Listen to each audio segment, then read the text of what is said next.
Hello, I have personally lost half my body weight dry fasting 48 hours per go. I learned exercise and calories are the wrong approach to weight loss because I lost 150 pounds watching TV. I have photos and evidence on my dry fasting videos. If you're overweight, I suggest you watch them. They're pretty good.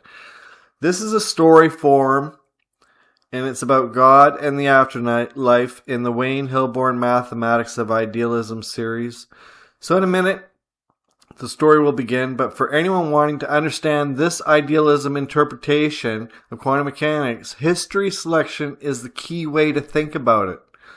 The mathematics of God, I suggest new mathematics that alters the Born rule with a Born-Hilborn rule that weights each possible history by some space-time expectations, then selects the coherent reality that alters my model up to a history selection model, not a random history selection model like the Copenhagen interpretation. The way to think about quantum mechanics is that it chooses our history either randomly, as in the Copenhagen interpretation, an extended Wigner's friend, collapse within collapse within collapse. Anyways, that is the way to think about quantum. We're always being collapsed from the future. So I'm about to teach the math of God in story format. If you want functions, visit my more advanced math videos without God in the title. The Mathematics of God, a story by Wayne Hilborn. On the week Leah graduated, she went to a commencement hall in the afternoon and a funeral home before dark. At the first place, they told her the future was opening. At the second, they behaved as if the future had slammed shut for the man in that polished box. She had spent years learning serious things from serious people, so she thought she understood what had happened. Matter had blinked for a while, a body had worked like a well-made lantern. Now the flame was out. Now the lantern would be put in the ground, case closed. Please pass the flowers. That evening she walked to the shore, still wearing funeral shoes into the sand, and found an old mathematician sitting near the tide line. A family friend with salt in his hair, and the kind of face that looked as if he had argued with reality and refused to be bullied. He asked her what she had learned at the university. She said, "I learned how to describe the world beautifully and how to feel homeless inside of it." He smiled. "That," he said, "is because they gave you good math and a thin story. They taught you how the dice are weighted. They did not teach you who is leaning on the table." He picked up a shell, turned on his hand, and spoke as if he were translating from some older language called mathematics. "The standard rule says that the quantum world offers many possible outcomes, and the wave gives the odds. It's useful, elegant, but it's incomplete. It tells how possibilities are weighted. It does not tell you why the world we actually live in arrives already sewn into a consistent past." That is where the history selection rule begins. Call the old rule Born. Call the new move Born-Hilborn. Born says possibility carries weight. Born-Hilborn says expectation carries weight also. That's not wishing, that's not daydreaming, that's mathematics. Expectation in a deeper sense causes collapse, what conscious points of view across time are leading towards. What kind of world can actually be inhabited? What kind of history can be told together without tearing? Leah frowned. He kept going. In the old classroom picture, collapse sounds like a little event. A click, a snap, a measurement, a tiny judge's hammer falling in one moment. But in this theory, collapse is continuous. Reality is being selected all the time across space-time by weighted points of view. Not once, not somewhere, not only in laboratories, always. And the important turn is this. Collapse does not merely choose an ending, it chooses a history. Most people stare at that final frame and think that is the miracle. No, the miracle is the whole line of events that make that final frame fit. You don't just get a result, you get the past required for that result to have honestly lived. She looked out at the water. So the past is not just sitting there like canned food on a shelf, she asked. He laughed. Not in this picture. In this picture, the future is not mute. It leans backwards. If the world is selecting coherent histories, and what comes later helps decide which earlier path becomes actual, collapsed. Not cartoon time travel, not notes to your grandfather using a 1981 DeLorean. This is cleaner. A history has to make sense from end to end, so a later mind can help weight the earlier road that leads to it. A gull drifted overhead. He followed it with his eyes. And nobody stands outside this. Not one locus of comparison. There is no balcony seat beyond reality. No observer floating above the cosmos with a notebook. Every witness is inside the witness world. Every witness is nesting inside larger witnessing. Or we get paradox. The watcher is in the experiment, inside a larger experiment, inside a larger experiment still. That is why history matters more than outcome. No one gets to judge from nowhere. History is selected because faith matters. Then he asked the older question, what is a person? Lee opened her mouth, then closed it. He pointed to a bubble forming at the edge of the breaking surf. That, he said, is a better start than most philosophies. A person is a bubble? An inside and outside, a living edge, where exchange happens, he answered. In technical speech, people use phrases about boundaries and Markov blankets. In plain speech, say bubble, say personification. In a literary sense, a person is the way reality gathers itself into a point of view. The technical term is Markov blanket, M-A-R-K-O-V, blanket. He touched his chest, then the air. The self is not merely a pile of stuff. It is a continuity of insideness, a style of awareness, a recognizable way of meeting the world. That is why the Markov blanket personification is the soul. Not a ghost on a bedsheet, a continuity of personhood, a form that can keep being itself even when the costume changes time and again. Then he said something that stayed with her longer than anything else. In this picture, memory and thought are congruous. She waited. He nodded. Memory is thought that has learned to keep its shape. Thought is memory still arriving. They rhyme. They belong to the same current. What you remember, what you expect, what you prepare to recognize, what kind of world feels like yours, all of that belongs to the bubble. And if the future bubbles exist, their expectations matter also. They help weight the histories in their collapse, beneath them. He gestured towards the reeds by the shallow, then the fish in the dark water, then a crab walking sideways over the stone. If future beings help weight past histories, then evolution stops looking like a mere stumbling and starts looking like rehearsal. Plants first. The lesson of breathing, the lesson of exchanging with air and light, the patience of staying alive without running. Fish next. The lesson of movement, current, direction, balance, the art of being carried without being lost. And then there's crabs. Bless their sideways stubbornness, the lesson of thumbs.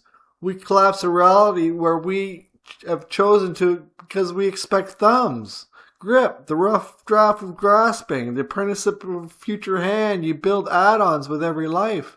If later humans expect thumbs, then earlier versions of us may have lived the crab-like versions of existence to practice what a hand would someday become good at.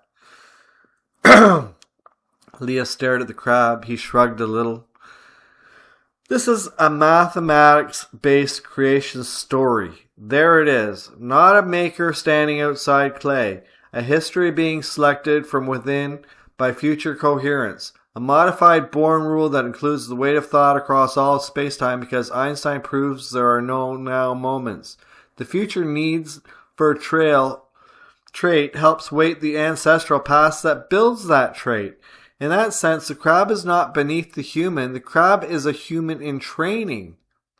She let out a surprised laugh. So I am the god the crab is growing toward? He smiled. That crab has a future version of him waiting for him when his dreamscape ends. The future version of God is a future him. And if that is true, then perhaps something ahead of us is the God we are growing toward. The water darkened, the flock crossed the sky at a sudden turn. He pointed, "Do you see that? No bird is erased.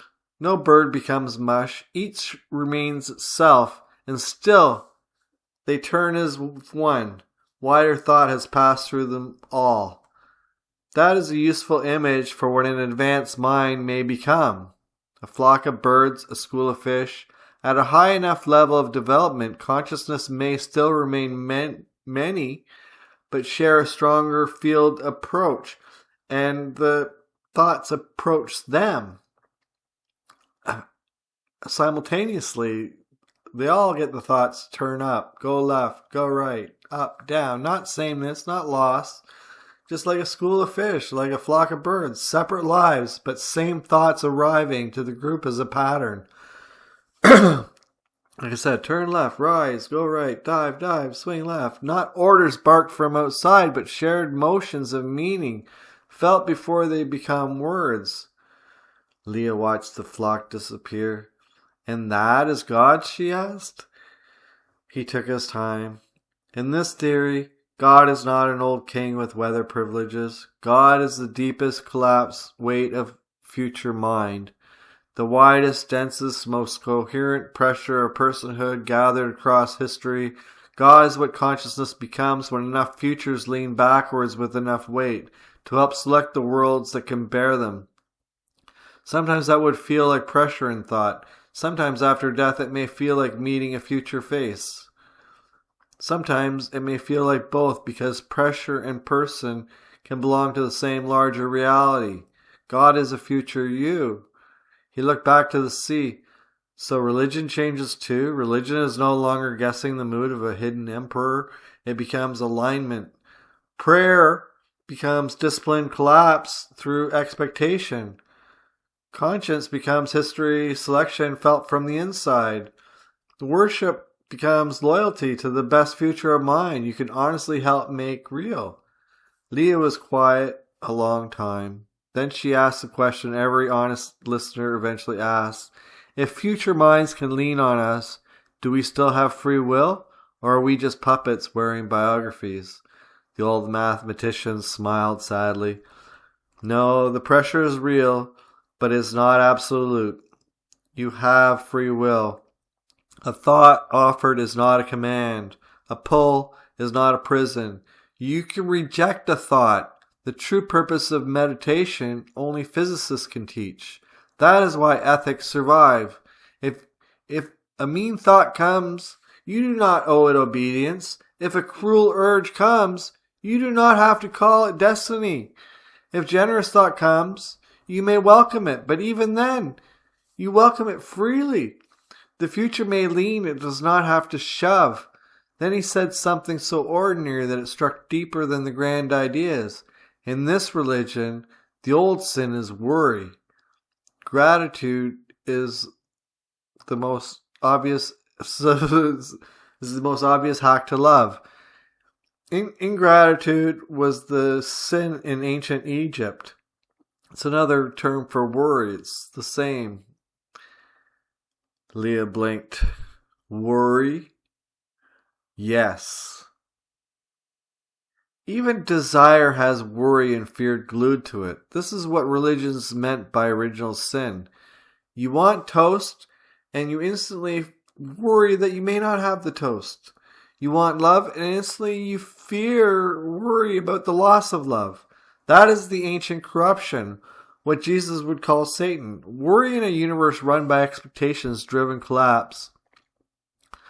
Good expectations bring less bad things.